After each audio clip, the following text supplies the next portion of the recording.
ఈ మూవీ కోసం ఎంచుకున్న ఐడియా అంత కొత్తదేమీ కాకపోయినా ఒక మంచి కేపర్ కామెడీని తీయడానికి కావాల్సినంత పొటెన్షియల్ ఉంది ఐడియాలో. బట్ ఈ మూవీ మేకర్స్ కొన్ని రొటీన్ ట్రూప్స్ని వాడుకుంటూ స్టోరీ డెవలప్మెంట్పై పెద్దగా దృష్టి పెట్టకపోవడంతో పేరుకు తగ్గట్టే దుమ్ము రేపేసింది అని చెప్పుకోవాల్సిన మూవీ కాస్త ఒక సాదా సీదా వన్ టైం వాచబుల్ మూవీలా మారింది. స్టోరీ విషయానికి వస్తే, రాముడు మంచి బాలుడు లాంటి ఒక వెటర్నరీ డాక్టర్కి పైకి సాంప్రదాయబద్ధమైన అమ్మాయిలా కనిపిస్తూ లోపల మాత్రం modern thoughts and progressive nature కలిగిన ఒక అమ్మాయికి అరేంజ్డ్ మ్యారేజ్ జరుగుతుంది. అంతా బాగానే ఉందనుకున్న టైంలో వాళ్ళ ఫస్ట్ నైట్ రోజు వాళ్ళ రూమ్లోకి 2 వ్యక్తులు వచ్చి గన్ చూపించి బెదిరిస్తూ చార్లీ ఎక్కడుందో చెప్పమని అడుగుతారు. అసలు ఎవరా చార్లీ? ఈ న్యూలీ మ్యారీడ్ కపుల్కి ఆ చార్లీకి ఉన్న సంబంధం ఏమిటి? ఈ లైఫ్ థ్రెటనింగ్ సిచ్యువేషన్ నుండి ఆ కపుల్ తమను తాము ఎలా కాపాడుకున్నారు అండ్ అప్పటి వరకు సరిగ్గా ఇంటరాక్ట్ కాని ఆ కపుల్ ఒకరి గురించి ఒకరు ఏమేమి తెలుసుకున్నారో తెలియాలంటే ఈ మూవీని చూడాల్సిందే. ఈ మూవీలో ప్రధానంగా చూపించిన అంశాలు 2. ఒకటి క్రైమ్, ఇంకొకటి లవ్.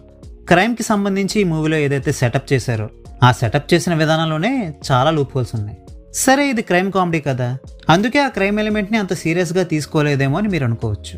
ఫర్ ఎగ్జాంపుల్, క్షణక్షణం అండ్ అనగనగా ఒక రోజు లాంటి మూవీస్లలో కూడా క్రైమ్ ఎలిమెంట్ని హ్యూమరస్గానే డీల్ చేశారు, కానీ అట్ ద సేమ్ టైం ఆ క్రైమ్ని సెటప్ చేసిన తీరు మాత్రం చాలా సీరియస్గా ఉంటుంది.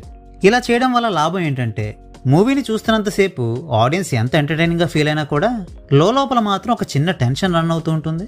సో దట్ ప్రొటాగనిస్ట్ క్యారెక్టర్తో మరింత కనెక్ట్ అయ్యి ఆ డేంజర్ నుండి ప్రొటాగనిస్ట్ బయటపడాలని ఆడియన్స్ కోరుకుంటారు. క్లైమాక్స్లో హీరో గెలిచినప్పుడు మంచి హై ఫీల్ అవుతారు. ఇక ఈ ధూమ్ధామ్ మూవీకి వచ్చేసరికి ఆ క్రైమ్ ఎలిమెంట్ని అంత సీరియస్గా డీల్ చేయకపోవడం వల్ల క్లైమాక్స్లో హీరో గెలిచినా కూడా ఆడియన్స్ ఎలాంటి హైని ఫీల్ అవ్వరు. అదే ఈ మూవీకి వన్ ఆఫ్ ద మెయిన్ డ్రాబ్యాక్గా చెప్పుకోవచ్చు. ఇక హీరో హీరోయిన్ మధ్యన ఏదైతే లవ్ ట్రాక్ ఉందో దాన్ని కూడా మోస్ట్ జనరిక్ వేలోనే డీల్ చేశారు. అసలు మూవీ ఎండ్ అయ్యే టైంకి వీళ్ళిద్దరూ ఎందుకు లవ్లో పడతారో అన్నదానికి సరైన జస్టిఫికేషనే ఇవ్వలేదు. ఏదో ఒకటి చేసి ఫైనల్గా వీళ్ళిద్దరూ కలిసిపోయారని చూపించేసి చేతులు దులిపేసుకుందామనే ఆలోచనే తప్ప రొటీన్ ట్రోప్స్ నుంచి బయటకు వచ్చి డిఫరెంట్గా ఏదైనా ట్రై చేద్దామన్న ఆలోచన మాత్రం చేయలేదు. అయితే ఇలాంటి డ్రాబ్యాక్స్ ఉన్నప్పటికీ కూడా ఈ మూవీ మీకు బోరింగ్గా అనిపించదు, చిరాకు తెప్పించదు. లాజిక్స్ని, ప్రెడిక్టబిలిటీని పక్కన పెట్టి చూస్తే ఈ మూవీ మీకు బాగానే ఉందనిపిస్తుంది. కాబట్టి ఈ మూవీని నేను మీకు రికమెండ్ చేస్తున్నా.